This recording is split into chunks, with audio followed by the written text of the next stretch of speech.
I was sitting in a crowded train station last week, and I was just watching two strangers react to a sudden 40-minute delay that flashed up on the departure board.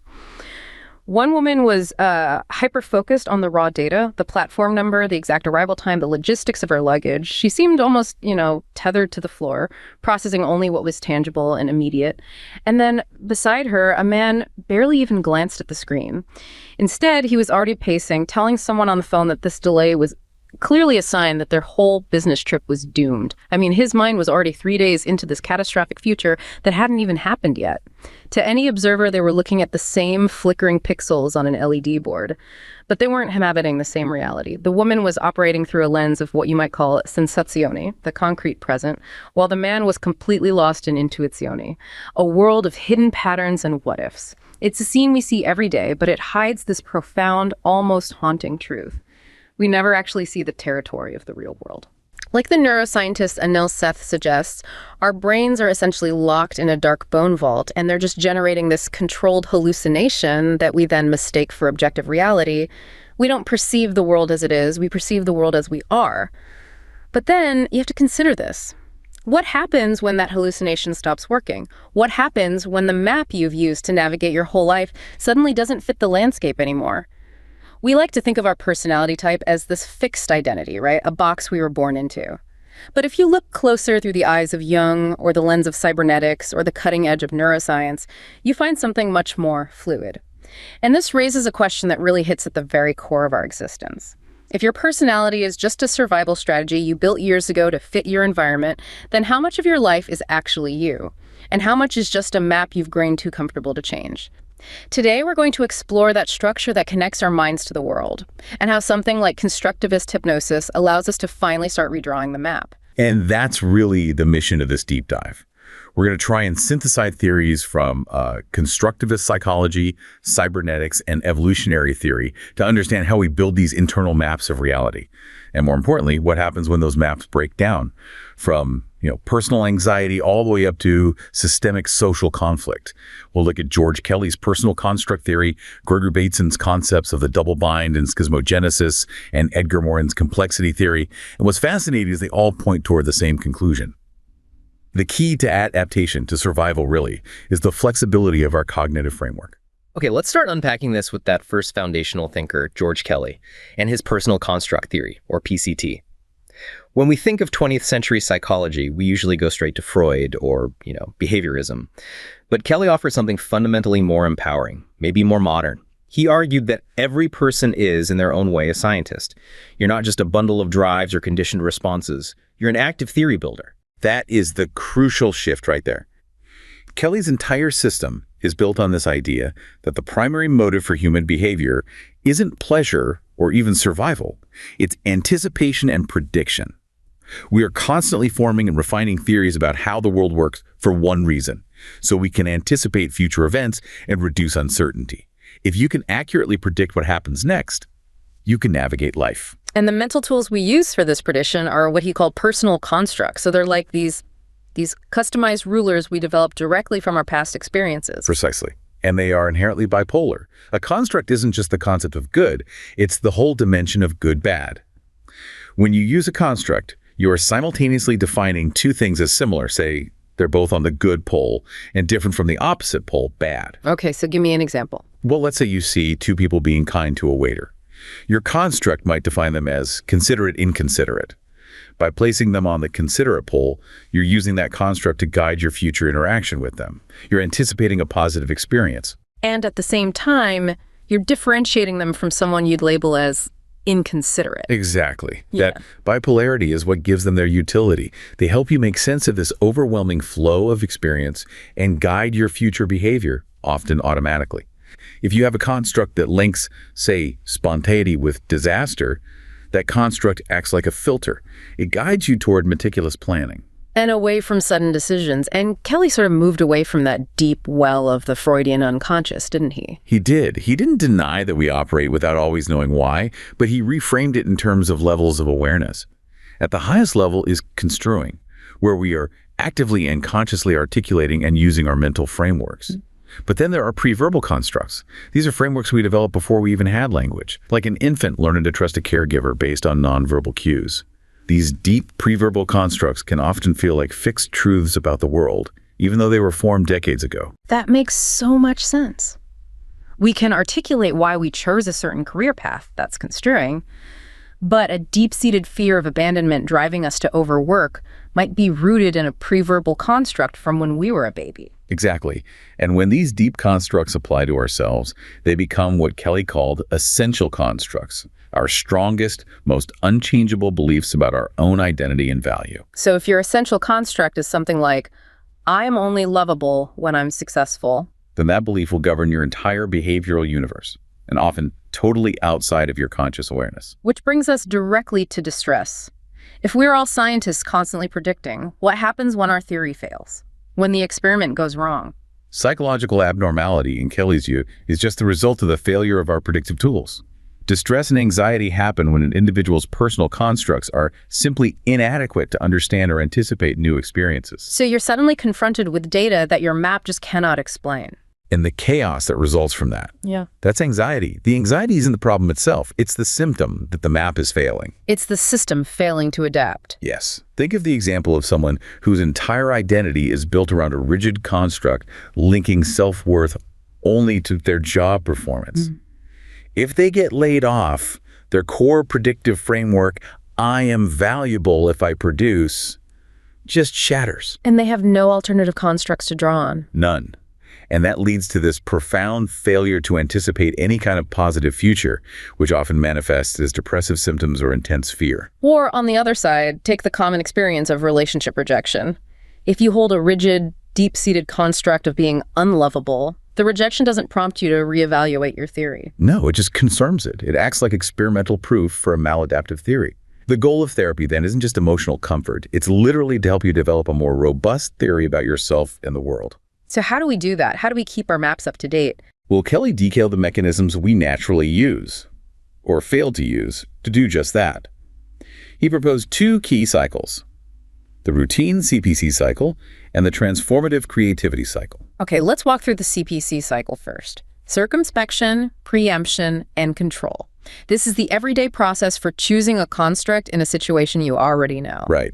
We begin with circumspection. This is the exploratory phase, where you mentally consider a range of possible constructs. Let's say a friendship is deteriorating. You circumspect. Should I confront them aggressively, avoid it and hope it goes away, or schedule a calm conversation? You're weighing all the available maps. Then comes preemption. This is the decision. You select the one approach that seems most suitable.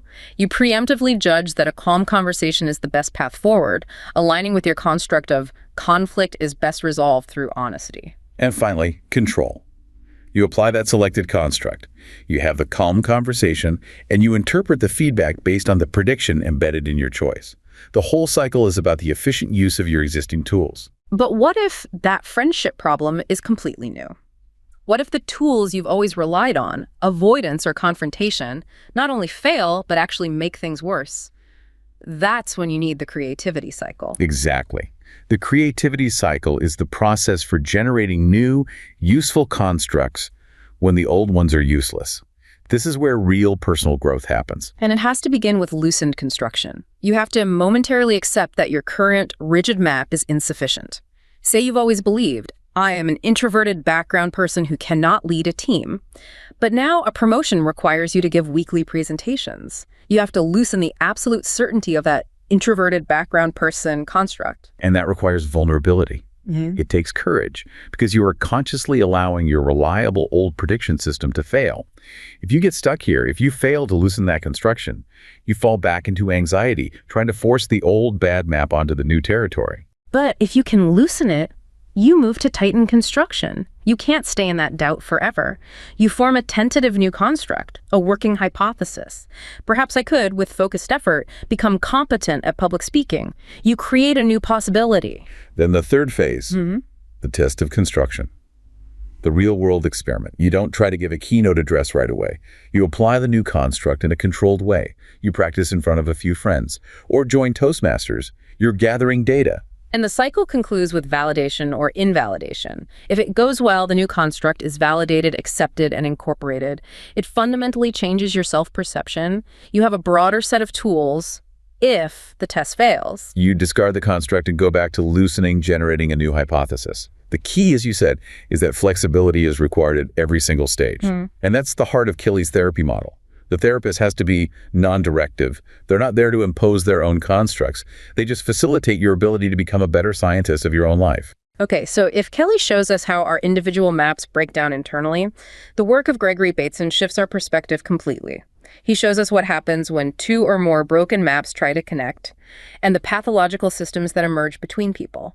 Bateson was a cyberneticist, an anthropologist. He brought this radically systemic view to psychology, and he famously introduced the concept of the double bind, which is so much more insidious than just a simple contradictory statement. It is a paralyzing communication dilemma. It's often summarized as damned if you do, damned if you don't. But the core element that makes it so psychologically destructive is the conflicting logical levels of the messages, right? Absolutely. For a true double bind to exist, the sources suggest 5 key elements have to be there. First, an intense, unavoidable relationship with a superior authority like a parent. Second, this conflict has to be a repeated, chronic experience. Then you get the conflicting messages. The primary injunction is the explicit demand, show me affection now, or be independent. And immediately conflicting with that is this secondary injunction delivered at a higher, more abstract level, and it's often nonverbal. This message denies the first one. The classic, really disturbing example is the mother who verbally tells her child she loves them, The primary injunction. but simultaneously recoils or turns away in physical disgust, the secondary injunction. The child is completely trapped. To obey the verbal message means ignoring the terrifying nonverbal one. To react to the physical disgust means failing the verbal demand for connection. And the final critical element is that the child is unable to make a metacommunicative statement. They can't comment on the conflict itself. They can't say, "Mom, you're saying you love me, but your body is telling me something different. Which message should I trust?" So because they can't step outside the frame and discuss the rules of the game, they are locked into an unsolvable loop. They're paralyzed. That's what makes it so psychologically damaging. It's not just confusion. It's the systemic undermining of your ability to discriminate what is real and what is not. And that constant struggle to resolve the unresolvable, where both choices lead to fear or punishment, it just drains the system. It was initially linked to schizophrenia theory, but recent research highlights its relevance to things like borderline personality disorder or BPD. Yes, the internal experience of BPD is often described as the need-fear dilemma. This overwhelming craving for closeness combined with a terror of abandonment or engulfment. It creates a perpetual relational double bind for the individual and for their partners. And if we scale this up socially, we can see how the double bind becomes this really oppressive tool. Oh, for sure. The concept of the oppressive double bind shows how structural oppression uses these traps for control without open coercion. These are situations where compliance with societal norms like conforming to restrictive gender or racial stereotypes leads to personal alienation and invisibility. But then resistance or challenging those norms leads to blame, punishment, or deprivation. It's the ultimate no-win scenario. The system is designed to punish both compliance and resistance, and that maintains the status quo. Take stereotypes about women in power. If they act assertively, they're labeled unpleasant or bossy, failing the expectation of relational warmth. And if they act passively, they're seen as weak and undeserving. Both behaviors lead to negative judgment. It reinforces this invisible systemic barrier. And when these double binds operate continuously within a system, they generate what Bateson called schismogenesis. Yes, the pathological process of runaway differentiation and escalating division. Bateson saw this as a vicious circle. It's a positive feedback logic where the behavior that's intended to stabilize or fix an intolerable situation actually stimulates more of it. So this is where we see two broken maps not just failing to connect, but actively making each other worse. Schismogenesis explains why a relationship, a political party, or an international rivalry can just spiral into absurdity, continually moving away from any kind of equilibrium. And Bateson identified 2 crucial types.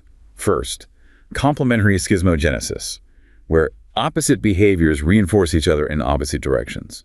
Dominance reinforces submission, which then justifies more dominance. Creating this unequal hierarchical balance. Right. Bateson saw class wars as a type of this, where economic power reinforces dependence, which in turn justifies the actions of the powerful. And the second type. Symmetrical schismogenesis, where the same behavior leads to more of the same, escalating competition. Think of a rivalry where boasting leads to counter-boasting, or an argument where one person raising their voice prompts the other to raise theirs even higher. The classic example being the international arms race. The quintessential systemic example. Realists might argue that accumulating weapons is necessary for self-protection. Your map says, we must secure ourselves. But when your opponent uses the exact same map, your self-protective action makes them more insecure, Which forces them to respond with their own self-protective accumulation. increasing insecurity for everyone. The system becomes deeply anti-functional, wasting massive resources and increasing the chance of annihilation. This is so profoundly relevant to politics today.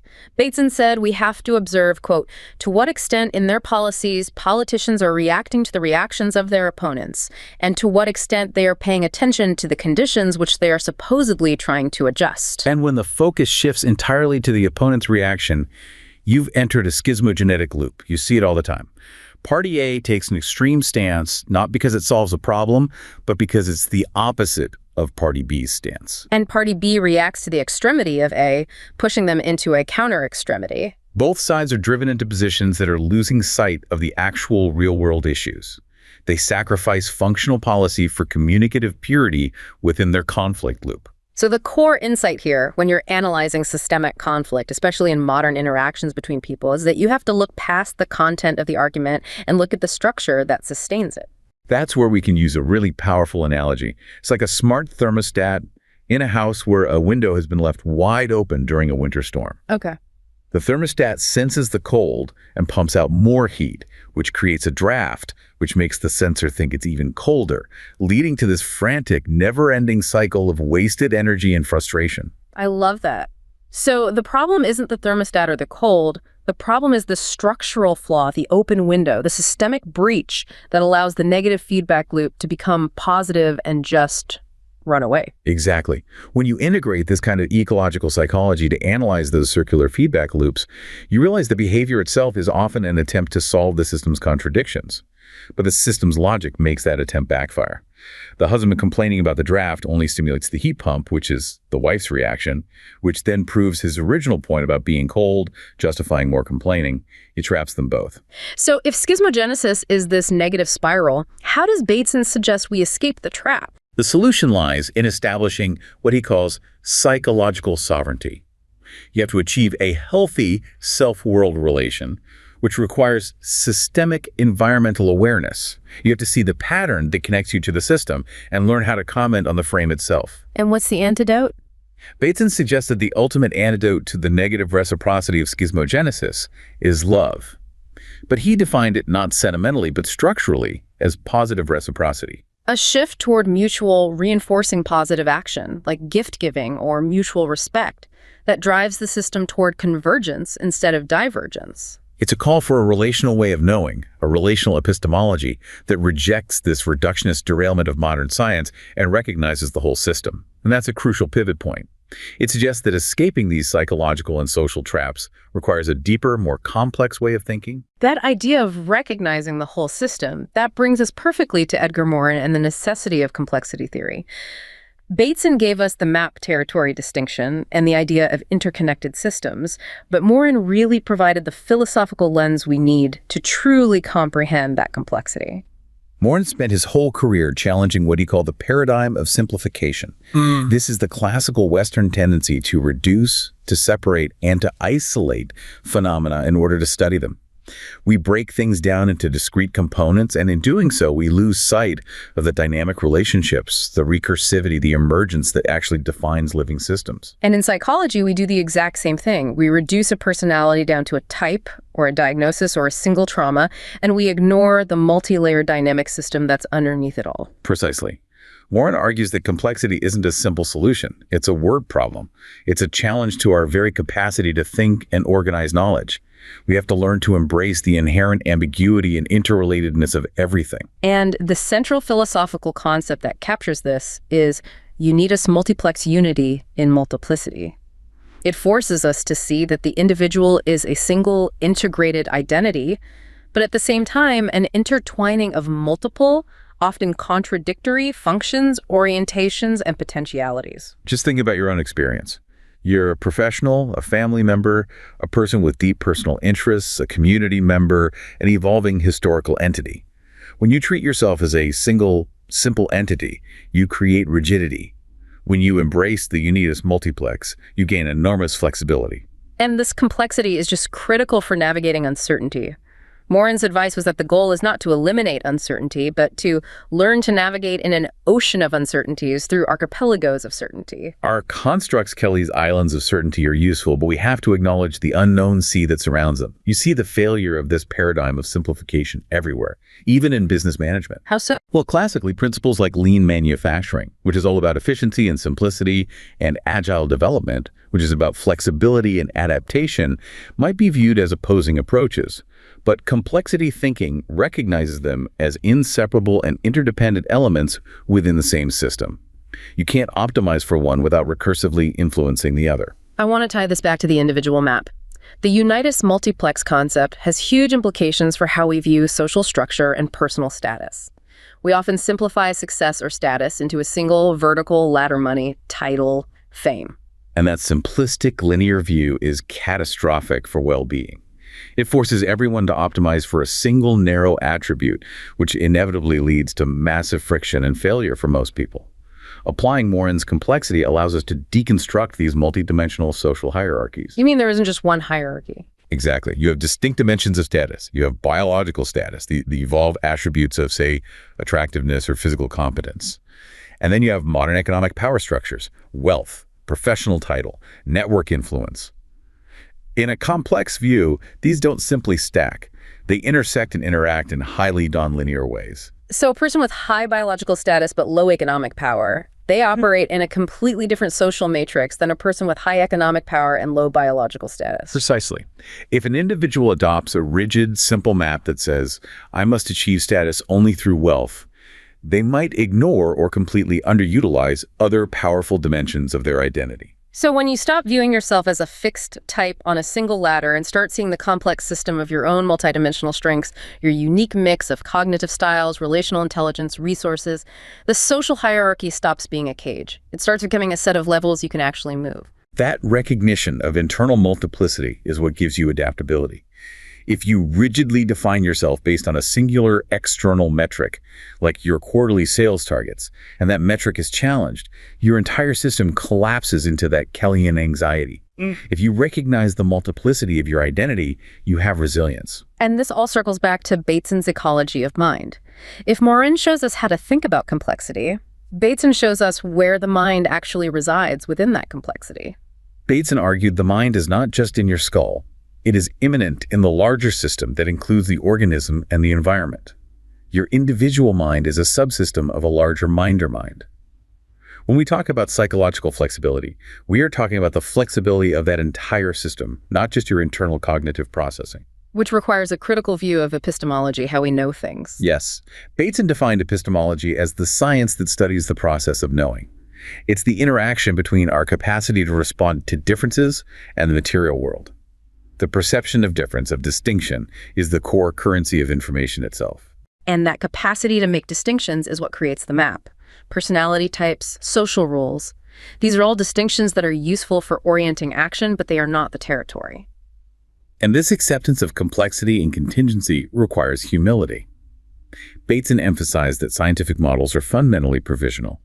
He said, science never proves anything. Science sometimes improves hypotheses and sometimes refutes them. But proving is another thing, which occurs only in logic and mathematics. Our psychological maps are therefore contingent, always subject to revision. We've established that our maps are complex, relational, and contingent. Now let's ground them in the hardware. Our cognitive tendencies, while flexible, are built on a brain that evolved under drastically different conditions than modern life. And this is the concept of evolutionary mismatch. This is one of the most powerful lenses for understanding modern anxiety and relational failure. Our ancient psychology, adapted for small tribal environments where cues were clear and choices were few, struggles immensely to cope with the sheer volume, novelty, and abstraction of modern problems. It's the classic analogy, but it's so perfect here. You are trying to navigate a high-tech 21st century smart city using a hand-drawn paper map from the 1800s. The psychological instincts that kept our ancestors alive now drive maladaptive behavior. The instinct to hoard calorie-rich foods, for example, was adaptive when food was scarce. Now it leads directly to chronic health issues. And this mismatch is particularly acute in the realm of relationships and mating. Our evolutionary instincts were optimized for environments where finding a mate required significant local investment and long-term commitment was often necessary for offspring survival. But now you have technology. We operate in a global, hyper-competitive digital dating market flooded with infinite choice and superficial presentation. So the psychological maps we carry for attraction and commitment are fundamentally misaligned with this new landscape. And this really hits home for, say, a modern man trying to navigate that exact scene. You could dive deeper into this using established evolutionary theories. Take the concept of sexual strategies and strategic pluralism. Humans engage in both long-term mating seeking stability, kindness, resources, and short-term mating.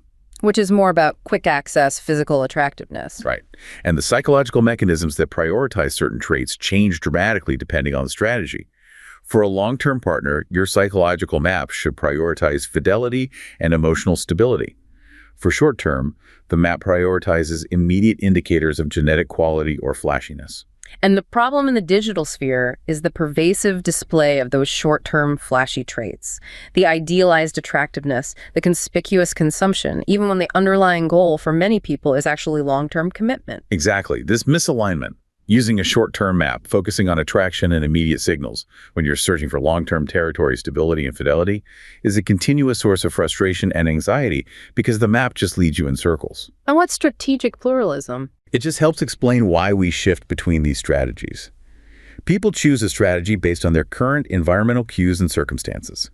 Young adults often engage in short-term mating to assess their own mate value and the local market before settling into the long-term strategy, which is historically favored because dual parental care is extremely beneficial for human offspring survival.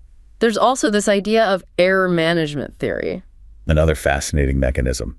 In survival, it's often less costly to assume a threat is present when it isn't a false positive than to assume it isn't present when it is a false negative. Our brains evolved to err on the side of caution.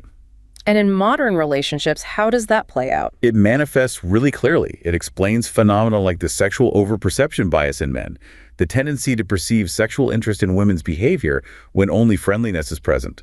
The evolutionary cost of missing a mating opportunity was historically higher than the cost of a temporary misinterpretation. So our constructs aren't just psychological. They're biologically constrained and often running on outdated, error-prone software, which leads us right into the neuroscientific view of the mind as a constructor of reality. Yes. Let's look at the insights from neuroscientist Anil Seth. He posits that consciousness is a controlled hallucination. Perception is not passive reception. It is an active, predictive process. Yeah. Your brain is constantly generating top-down predictions, hypotheses about what's out there, and then updating those predictions with bottom-up sensory signals. So in this framework, the reality we inhabit is the brain's best guess, a controlled hallucination tethered to the physical world. This reframes our personality functions beautifully. It really does. Go back to your train station scenario. The woman operating with a sensation function is engaging in a highly controlled hallucination. Her predictions are tightly constrained by the immediate sensory signals, the exact time, the platform number. The sensory input is dominant. Whereas the man, using the intuition function, is engaging in a more divergent hallucination. His brain is generating these broader, more creative predictions about potential catastrophic outcomes, less constrained by the immediate sensory data. This predictive framework is reinforced by embodied cognition, especially the work of Antonio Damasio. He conclusively showed that emotions are essential for rational decision-making. They're not obstacles. Our decisions are guided by somatic markers, those rapid, often non-conscious bodily sensations, a gut feeling that accompany our evaluation of a situation. So if Kelly said we use constructs to predict, Damasio showed that our body is the crucial sensor that tags those predictions with value. Good, bad, safe, dangerous. The mind is fundamentally embodied. And Francisco Varela's concept of echination pushes this even further. Cognition isn't just representing a pre-given world, it is enactment, a doing emerge of a world through action. If an introvert and an extrovert walk into a crowded room, they don't just process the same information differently, they literally inhabit different worlds that have emerged from their different interaction histories. So our maps actively shape the territory we perceive. And we have to remember the brain itself is not perfectly optimized. As Valordagara and others noted, the human brain is a biological patchwork, a collection of systems shaped by selection for various adaptive problems. Even fundamental cognitive differences, like the left hemisphere being sequential and analytic and the right being global and holistic, are ancient strategies that our personality types just modulate. So the key takeaway from the biology is that our personality is this highly sophisticated but historically constrained predictive map. It's subject to evolutionary errors and biological biases, but because it's a constantly updating controlled hallucination, it is inherently amenable to revision. We are the cartographers. That is the perfect bridge. If our mind is a system of ancient constraints running a controlled hallucination, and if those systems break down into rigid constructs and schismogenetic loops, the fundamental question becomes, how do we as cartographers actually pick up the pencil and start drawing a better map? And this is the domain of constructivist hypnosis, CH. Yes. CH integrates Kelly's constructivist stance, Bateson's systemic thinking, and modern psychobiology to focus on maximizing cognitive flexibility. It operates under a powerful ethical imperative articulated by Heinz von Forster.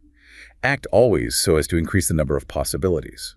That reframes therapy completely. The goal isn't to fix a flaw or eliminate a weakness. It's to expand your repertoire so you have more functional options available when your current map fails. And this movement toward increased possibilities is powered by Milton Erickson's fundamental contribution, the utilization principle. Erickson rejected the authoritarian model of hypnosis. Instead of forcing the patient into a predefined mold, he utilized everything the patient brought to him, their personality, their symptoms, their history, as resources for change. So if you come in with a rigid construct like extreme over-preparation, Erickson wouldn't necessarily fight that. He might utilize that systematic analytical tendency to meticulously plan a new way of reacting spontaneously. And this utilization approach has a profound biological basis, thanks to Ernest Rossi's psychobiology. Rossi demonstrated that hypnosis amplifies natural psychophysical states, particularly ultradian rhythms, the natural 90 to 120-minute cycles of human rest and activity. These cycles are tied to adaptive regeneration, which suggests that the focused state of hypnosis is a natural, cyclical state of enhanced learning and adaptation. More spectacularly, Rossi showed that the words, images, and narratives evoked in hypnosis can actually modulate gene expression. This is a biological grounding for flexibility. It suggests that while our cognitive constraints are biologically rooted, they are not immutable destiny. Your core psychological structure can be physically modulated through new experiences. This biological flexibility lets us look at the Jungian functions not as fixed boxes, but as the four adaptive intelligences coexisting within every single individual, a perfect expression of Morin's unidus multiplex applied to the self. CH aims to expand our capacity to use all four of these intelligences. Let's quickly detail them and how understanding their neural pathways helps us redraw the map. Okay, let's start with thinking, Pensiero, the analytical intelligence. This is the system of logic, analysis, and objective reasoning focused on structuring reality according to true, false, or coherent, incoherent. It's always seeking structures and principles. Neurologically, this is linked to the dorsolateral prefrontal cortex and sequential processing. The person whose dominant map is thinking responds extremely well to structure and rationale. So in CH, you'd use structured inductions, give rational explanations, and use their own analytical strengths to question their rigid constructs. Exactly. Next is feeling, sentimento, the relational intelligence. This is focused on values, emotions, and interpersonal connections, evaluating based on good, bad, pleasant, unpleasant, and the impact on people. This is the social brain, Damasio's somatic markers. For sure. The individual whose map is dominated by feeling requires deep rapport and a warm, trustworthy tone. CH here focuses on healing relational wounds, exploring relational patterns, and expanding their capacity for authentic connection. The third is sensation, sensazione, the perceptive intelligence. This is the grounding intelligence, centered on concrete sensory data, the facts, the here and now. Linked to the primary sensory cortices, this is the part of the brain that generates Seth's tightly controlled hallucination. This type is naturally attuned to sensory anchoring, so you use mindfulness, body scanning, mind-body integration. Techniques to ground the individual in tangible data when their map gets too abstract and anxiety-ridden. And finally, intuition, intuizione, the visionary intelligence, the what could it mean rather than the what is. Yes, associated with the default mode network, generating broader, more creative top-down predictions. The intuitive type thrives on metaphor, symbol, and imaginative exploration. So you use techniques like future pacing and working with ambiguity, Erickson's trademark, to explore and incorporate alternative futures, activating their creativity cycle. But it's so important to emphasize that these functions are not categories, they're dimensions. The four-quadrant model is a useful heuristic for a therapist to quickly understand a client's starting point. But the point isn't classification. The point is comprehension. The constructivist view recognizes that most people are mixtures, or ambivertite, possessing the potential for high flexibility across all dimensions. The map is already complex. The therapist just has to be flexible enough to meet the client's unique configuration. Which brings us back to the ultimate guiding principle of constructivist hypnosis. Non impongo, accompagno. I don't impose, I accompany. And that encapsulates the deep respect for the individual's unique design. The therapist doesn't impose a better map or try to force you to become a different personality type. They accompany you by recognizing your specific resources, your dominant intelligence, and utilizing that resource to facilitate the expansion of your entire behavioral repertoire. The personality type that might feel like a cage is reframed as a foundation of strength to be utilized in learning new adaptive steps. So we've traveled from Kelly's individual constructs to Bateson's social feedback loops and Morin's complex systems, and they all confirm that what we call personality or reality is fundamentally a survival strategy. It's a map we built to navigate a landscape that is constantly changing. The moment that map becomes too rigid, whether in a relationship, a career, or a political system, we get caught in a vicious cycle. What stands out so powerfully here is the constructivist perspective. Your internal type or map is not a fixed destiny. It is an organized pattern and adaptive intelligence that can be expanded and refined. Through the lens of constructivist hypnosis, the goal isn't to force you into a new type, but to use the resources you already possess, your specific way of seeing the world, to increase your capacity for action. It's about increasing the number of possibilities you have to choose from. The fundamental principle is one of deep respect for your unique design. Non impongo, accompagno. We accompany you in your unique dance, honoring your style and assisting you in learning new steps. The beauty then is not in finding the right map, but in realizing you are the cartographer.